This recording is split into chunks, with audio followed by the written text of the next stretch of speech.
Halo Cinefile, apa kabar nih? Semoga sehat dan bahagia selalu ya. Kali ini Movie Rastis mau ceritain alur film yang berjudul Death Note. Film ini dirilis pada tahun 2006 dan disutradarai oleh Shusuke Kaneko serta mendapatkan rating 7,7 dari 10 versi IMDb. Film ini menceritakan tentang remaja Jepang yang sangat jenius yang menemukan buku asing berwarna hitam bernama Death Note. Nah, penasaran kan apa aja yang bakalan dilakuin sama remaja jenius ini? Tapi sebelum lanjut ke ceritanya, kami mau kasih tahu nih kalau Movie Rastis juga hadir di Instagram loh. Nah, di Instagram kami ini akan ada banyak informasi tentang perfilman yang mungkin aja belum kamu ketahui. Follow-follow ya, linknya ada di deskripsi. Nah, gak banyak basa-basi lagi, langsung aja. Yuk Movie Rastis ceritain.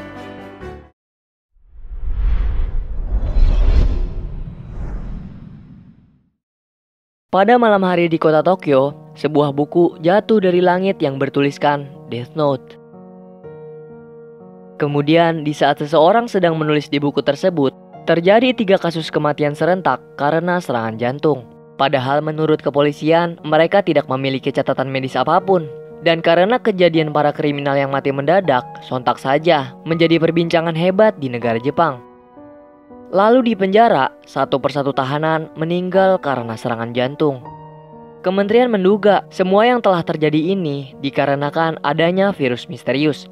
Namun anehnya, yang mati hanya orang-orang kriminal dan buronan para polisi. Diketahuilah orang yang melakukan semua itu menyebut dirinya Kira. Nama Kira pada saat itu menjadi trending topik di internet. Di samping itu juga banyak pro dan kontra tentang apa yang telah Kira perbuat. Di pusat kota Tokyo, Like yang sedang melihat berita tentang perampokan langsung ngeluarin Death Note dan menuliskan nama perampoknya. Tak lama, para perampok tewas karena serangan jantung. Keesokan harinya pada saat Like bermain basket, pacarnya yang bernama Shiori mengajaknya pergi makan. Di sana rame banget orang-orang ngomongin Kira. Like pun bercerita, sebulan yang lalu dia udah meretas database kepolisian. Dia melihat banyak kriminal yang tidak mendapat hukuman setimpal, bahkan sampai ada yang dilepaskan. Untuk membuktikannya, Like mendatangi tempat hiburan malam, dan ia menyaksikan sendiri para kriminal yang tidak ditangkap oleh polisi. Di sana Like juga diancam oleh mereka. Beruntungnya dia bisa pergi, dan penuh rasa kesal, tidak sengaja dia menemukan Death Note. Di saat Like membaca panduan bukunya, dia nggak percaya kan. Nah, kebetulan banget di berita ada sebuah nama pembunuh. Ia pun iseng menuliskan namanya. Keesokan paginya di koran, dia kaget karena kriminalnya mati mendadak. Penasaran dong dia, akhirnya dia ngebaca ulang panduan yang ada di buku. Like bertemu kembali dengan kriminal yang kemarin. Dia pun nyoba Death Note-nya. Setelah 40 detik, kriminal itu langsung tewas karena serangan jantung. Beuh, serem. Like nampak gak percaya dan pergi meninggalkannya. Namun dia dikagetkan dengan dewa kematian yang bernama Ryuk. Kepolisian terus menyelidiki tentang kematian misterius ini. Mereka berspekulasi kalau kematian ini adalah peristiwa pembantaian yang telah dilakukan oleh seseorang. Ketika Yagami mendatangi lembaga komisioner, dia juga mendapatkan info kalau dalang dari kematian itu ada di Jepang. Setelah itu, Watari menunjukkan padanya tentang penyelidikan yang telah dilakukan oleh L. L menjelaskan kalau kematian ini adalah kematian yang telah dilakukan oleh seseorang yang sangat jenius. Dia juga menunjukkan hasil analisisnya kepada mereka. Ketua Komisioner Kepolisian menunjuk Yagami sebagai ketua tim investigasi lanjutan tentang kematian misterius. Kemudian, Like yang ternyata adalah Kira merasa senang karena dunia sedang membicarakannya. Dia mempunyai prinsip untuk membuat dunia bebas dari kejahatan. Di samping itu juga, Like memberi Ryuk sebuah apel. Gak lama setelahnya, dia menonton TV yang sedang ada siaran darurat. Isinya adalah organisasi internasional yang mengaku sebagai L. Ia menyatakan akan mencari Kira dan meremehkannya juga. Like pun tidak terima dan langsung menulis namanya di buku Death Note. Seketika L langsung tewas kena serangan jantung. Setelah kejadian itu, ternyata yang tadi tewas bukanlah L yang asli. ia adalah narapidana hukuman mati yang digunakan sebagai umpan, dan Elle menantang Kira untuk membunuhnya. Light juga tertipu karena siaran ini bukanlah siaran langsung kepada seluruh dunia. Meski begitu, Light tetap tidak gentar dan bertekad akan membunuh Elle. Di pagi harinya, berita tentang Elle dan Kira sudah menjadi trending topik di Jepang. Di waktu yang sama, Shiori dan Light pergi ke museum seni. Di tempat tim investigasi, Elle memberitahukan analisisnya yang menyimpulkan Kira adalah seorang mahasiswa. Nah, ternyata Yagami sebagai ketua tim investigasi adalah ayahnya Light. Di sini Light ingin membantu ayah untuk memecahkan kasus Kira. Namun ayah menolaknya secara halus karena kasus ini sangat berbahaya. Light sebagai anak yang baik pun mengerti. Setelah itu, ia menjebol database polisi untuk mengetahui laporan investigasi. Light kesel karena mereka tahu kalau pelakunya adalah mahasiswa. Ia pun menulis di Death Note untuk membunuh kriminal dalam 1 jam sekali. 3 hari kemudian, tim investigasi heran dan menyangka kalau ini bukanlah perbuatan mahasiswa. Tapi Elle menyimpulkan kalau Kira bisa memanipulasi waktu kematian dan telah mengetahui database kepolisian, yang berarti Kira ada di sekitar mereka. Di sisi lain, Light yang sedang jalan santai menyadari kalau ada yang mengikutinya. Ryuk pun bilang bahwa mereka udah diikutin dari 2 hari lalu. Malamnya, Ryuk bercerita kalau ia hidup dari sisa umur manusia yang mati karena buku Death Note, dan menjelaskan juga tentang mata Shinigami yang bisa lihat nama dan sisa umur orang lain. Light sempat kepengen, tapi nggak jadi karena harus mengorbankan setengah dari umurnya. Setelah itu terjadi lagi 3 kasus kematian yang berada di dalam penjara. Namun kali ini bukan akibat serangan jantung aja, melainkan ada yang meninggalkan surat bunuh diri dan ada yang menggambar bintang sebelum tewas. Light nampak senang karena 3 kasus kematian itu persis dengan apa yang ia tuliskan di buku Death Note. Pada saat ia melihat berita terjadi perampokan di Bank Teikai, 2 tersangka sudah tertangkap, namun 1 lagi masih buron yang bernama Kichiro Soreda. Di pagi harinya Light bersama Shiori menaiki bis dan ia masih diikuti. Ketemu deh tuh mereka. Nah, ditanyalah sama Light kenapa dia ngikutin. Namun dia gak ngejawab apa-apa. Gak lama setelah itu, buronan semalam menaiki bis dan membajaknya. Light menunjukkan rencananya pada potongan kertas, tapi dicegah orang itu. Akhirnya stalker tersebut mengaku kalau dia adalah agen FBI yang bernama Ryan Iwamatsu. Namun tiba-tiba Light menjatuhkan kertasnya. Buronan yang lihat pun mengambilnya, dan seketika buronan melihat wujud Ryuk. Buronan yang ketakutan itu langsung menembaki Ryuk sampai pelurunya habis. Saking takutnya, dia pun keluar bis. Namun, akibat kejadian itu, Shiori mengalami sesak nafas dan langsung dilarikan ke rumah sakit. Ryan yang melihat kejanggalan pada peristiwa itu langsung menatap tajam ke arah Light. Terlihat kecemasan pada wajahnya Ryan yang telah memberikan data dirinya pada Light. Sepulangnya, ia mengajak tunangan yang bernama Naomi untuk bertemu pendeta pada hari Sabtu. Di sisi lain, Light berpikir kalau dia ngebunuh FBI tadi, dia akan dicurigai. Maka dari itu, ia berencana untuk membunuh semua agen FBI yang berada di Jepang. Tepat hari Sabtu di saat Naomi sudah menyiapkan berkas untuk datang ke gereja, dengan wajah cemas, Ryan membatalkan pertemuan mereka. Nah, Naomi yang merasa ada kejanggalan memutuskan untuk mengikuti Ryan dari kejauhan. Ketika Ryan berada di dalam kereta, dia mengambil berkas yang berada di amplop coklat. Amplop itu berisikan beberapa kertas dan alat komunikasi untuk berbicara dengan Kira. Kemudian, Light membunuh seseorang di samping Ryan untuk membuktikan kalau dia adalah Kira yang asli. Light mengancam Ryan untuk memberikan data informasi tentang agen FBI yang dia tahu. Ryan pun menuliskan nama lengkap pemimpinnya pada lembaran pertama. Gak lama pemimpinnya ngirimin email tentang nama anggota FBI lain. Dia pun memulai untuk menuliskan nama mereka. Setelah selesai semua, Ryan meletakkan berkas coklat tadi ke tempat semula. Kemudian di saat Ryan turun dari kereta, dia langsung jatuh kesakitan.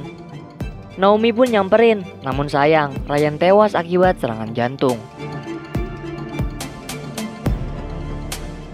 Gak lama terjadilah tragedi atas kematian para anggota FBI yang lain.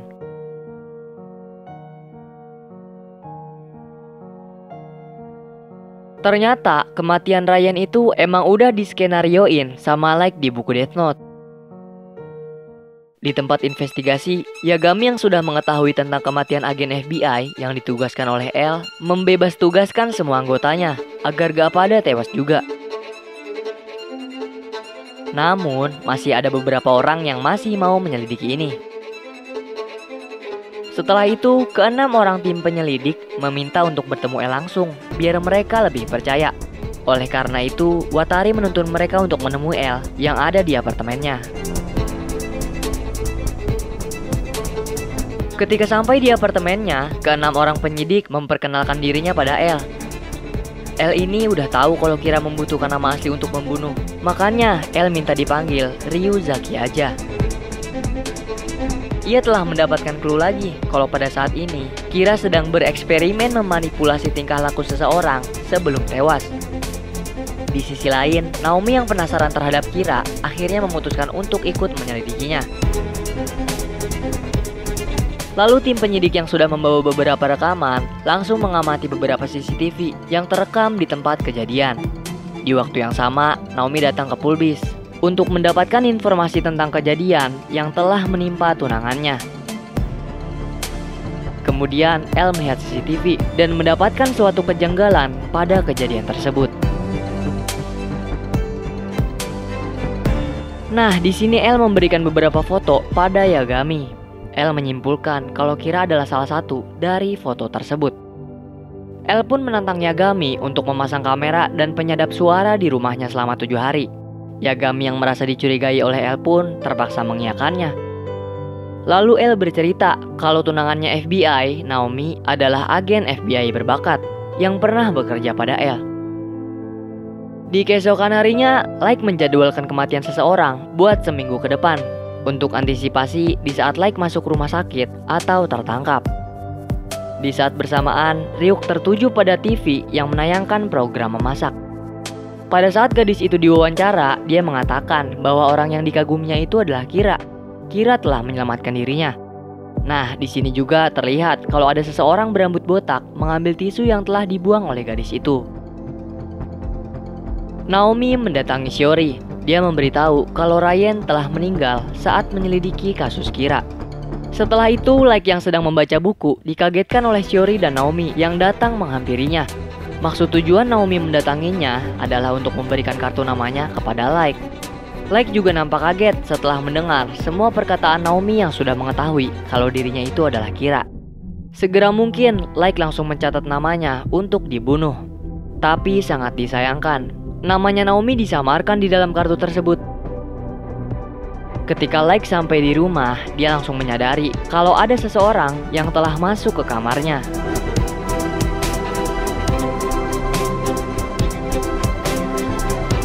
Semua pergerakan yang dilakukan oleh keluarganya Yagami terlihat di CCTV yang telah dipasang. L juga mengatakan kalau karakteristik, IQ, gaya hidupnya Like mendekati perilakunya. Kemudian, Ryuk meminta apel sama Like, tapi diabaikan begitu saja. Di supermarket, Like memberikan Ryuk satu apel dan menyuruhnya agar bisa menemukan titik buta pada kamera-kamera yang ada di kamarnya itu.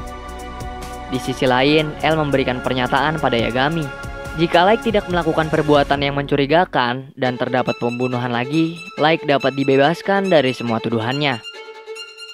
3 hari dalam pengawasan, Watari memberitahu mereka telah terjadi 3 kasus pembunuhan. Dia nampak senang karena bukan keluarganya yang melakukan hal tersebut.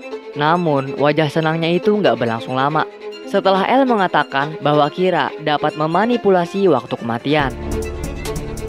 5 hari dalam pengawasan tidak membawakan hasil apa-apa. Dan di hari ke-7, pada saat Like selesai makan bersama, dia mengambil keripik kentang rasa kaldu dengan alasan untuk mendapat tenaga belajar semalaman. Di sisi lain, ketika L dan tim penyelidik mendengar berita kematian, Yagami dan L tidak berpaling dan tetap mengawasi keluarganya lewat CCTV. Gak lama kemudian, kasus kematian pun terjadi lagi. Akhirnya setelah itu, L memutuskan untuk melepas kembali kamera CCTV yang berada di rumahnya Yagami. Nah, ternyata kasus kematian itu adalah perbuatannya Like. Setelah rumahnya terlepas dari semua CCTV yang mengawasinya, dia langsung mengambil apel untuk Ryuk. Kemudian Naomi menelpon El yang mengatakan kalau dia akan mengorbankan nyawanya untuk membuktikan bahwa Like adalah Kira.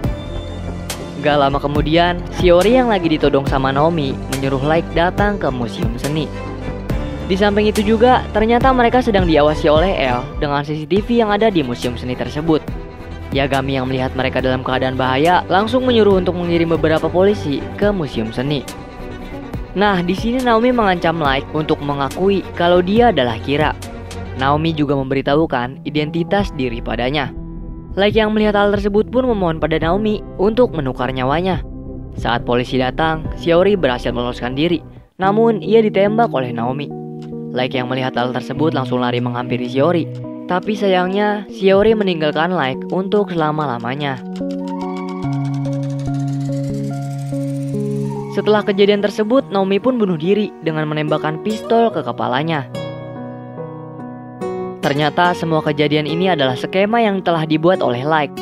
Dia memanipulasi kematian tersebut dengan tujuan agar dirinya bisa terbebaskan dari semua tuduhan-tuduhan yang mengarah kepadanya. Nah, Like bisa tahu namanya Naomi karena pas di kereta dia melihat Naomi membawa berkas-berkas pernikahan. Like pun mendatangi gereja untuk mengetahui nama lengkapnya Naomi.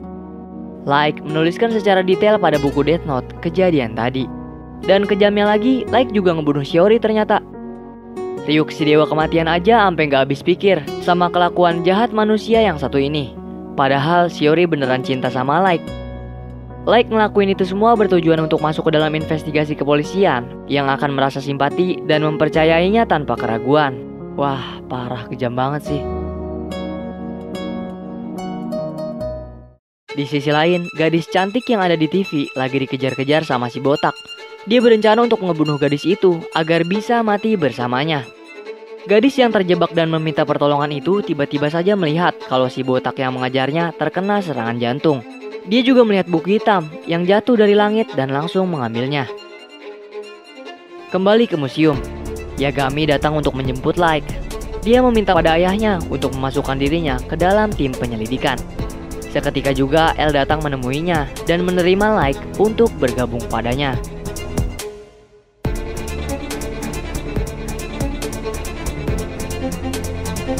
Nah, gimana nih filmnya? Seru gak? Kalau menurut kami sih film ini seru banget dan sangat cocok untuk ditonton. Karena di film ini tuh banyak teka-tekinya gitu yang tidak mudah begitu saja ditebak ya kan? Emang deh kalau manusia udah berbuat jahat bisa lebih-lebih dari iblis. Like udah kehilangan arah dari yang tadinya mau ngebasmi kriminal biar dunia dalam perdamaian. Malah dia yang blunder sampai ngebunuhin orang yang gak bersalah. Aduh. Movie Rastis memberikan skor 9 dari 10 karena di film ini tuh emang alur ceritanya bagus banget dan rekomendasi untuk ditonton deh. Dah ya, segitu dulu nih video dari Movie Rastis. Terima kasih untuk kamu yang udah nonton konten kami ini. Kalau ada kritik atau saran, bisa banget nih dicurahkan di kolom komentar. Semoga keberkahan menyertai kalian. Salam dari kami untuk kalian semua. Bye-bye.